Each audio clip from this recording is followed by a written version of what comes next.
Yes, good evening, everyone. I'm Dr. Gaurav Chhabra. I'm working in Gitanjali Medical College and Hospital as professor and head of department and trust in bronchial asthma, COPD, ILD, and sleep medicine. And I have organized and in part of organizing committee in many conferences.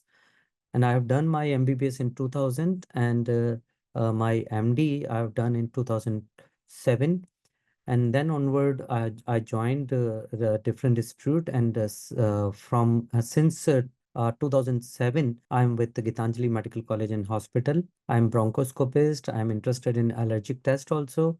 Sleep medicine is my field of interest. I'm working on I'm passionate about sleep medicine. So this is all about me. I'm trained in one more thing I want to say. I'm trained in interventional thoracoscopy and bronchoscopy in France, Marshall. That's about me.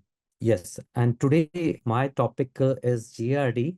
So I'll be discussing gastroesophageal reflux disease, commonly known as GERD.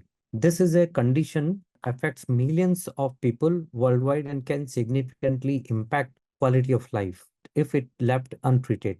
15 minutes, we together will explore what is GRD and its cause, symptom, diagnostic method, treatment options, and potential complications. So, first of all, what is GRD? GRD occur when stomach acid frequently flows back into the esophagus, the tube that connects and the stomach. This backflow or reflux can irritate the lining of esophagus and leading to a variety of symptoms and in some cases more serious health issues. So if we see the causes, GRD is primarily caused by malfunctioning of lower esophageal sphincter. There is a sphincter at the end of the esophagus. That sphincter is made up of ring of valve between the stomach and esophagus. Normally, the lower esophageal sphincter opens to allow food to enter the stomach and then close to prevent acid from flowing back up into the esophagus. In GRD, sphincter is weakened or inappropriately and allowing stomach acid to reflux into the esophagus. That is the cause. So now we will see the common factors. What are the common factors? The one of the most common factor is hiatus hernia. And what is a hiatus hernia?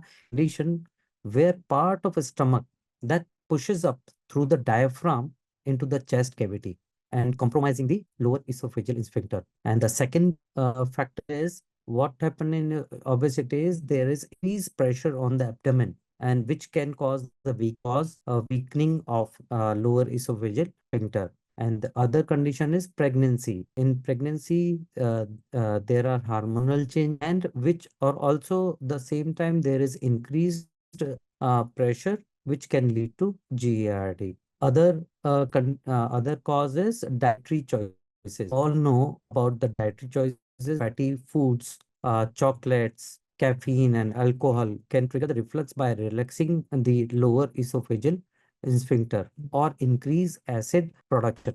And other most important causes, smoking. It directly weakens the lower esophageal sphincter and increase acid production. So the smoking is very important cause, and we have to stop smoking if we want to get rid of GERD. Now, what are the symptoms of GERD? If we see the most important fact, the symptom is heartburn, and it is a burning sensation in the chest, and often it occurs often after eating, which may be worse at night or in lying down, because in lying down the gravity nullify, and the acid comes into the esophagus due to the as already I told, relax this sphincter. And the second thing is, second symptom is regurgitation, and this is a sore or bitter testing acid backing up into the throat or mouth. Patient experience the bitter test. And other is dysphagia, and patient if sometime there is inflammation in the lower esophageal sphincter or lower esophagus, patient feel difficulty in swallowing when he eat, he experience the difficulty. And other symptom is chest pain. Sometimes it mistaken for a heart attack. This pain can be severe and is caused by esophageal irritation. And the other symptom is chronic cough or hoarseness of the voice. Reflux can irritate the throat as well as and it leads to persistent coughing or voice change. And sometimes patient may come with asthma like acid reflux can trigger wheezing sometimes because the food pipe is just behind the pipe, that trachea. So patient may experience the shortness of breath, and these kind of few of the time they don't respond to the conventional or the bronchial asthma. So we have to address this GERD also if we want to control the bronchial asthma symptoms. Now the question arises how to diagnose the GERD. GERD is often based on symptom and response, and the second is response to the treatment. However, if symptom or atypical or if there are complications, further diagnostic test may be necessary. Like common tests are endoscopy, a procedure when the flexible tube with a camera is used to visualize the esophagus, inner lining, and check for the inflammation, stricture, or any Barrett esophagus means there is inflammation, strong inflammation in the esophagus. Or the secondary, we can CH because the acid cause the low pH. We can monitor the esophageal pH through the probe, measure the esophagus over 24 hours, and we can confirm the reflux also. And the other is manometry by assessing the pressure, lower esophageal sphincter, and during and esophageal motility, movement. We can during the movement there is pressure change through the manometry. We can assess the esophageal sphincter pressure as well as the esophageal pressure. Now we are coming to the treatment, and treatment of GRD typically involve a combination of lifestyle change, modification, and medicine both. First, we have to do the lifestyle modification, and treatment includes medical treatment as well as the surgical treatment. Sometimes severe cases, surgery is required.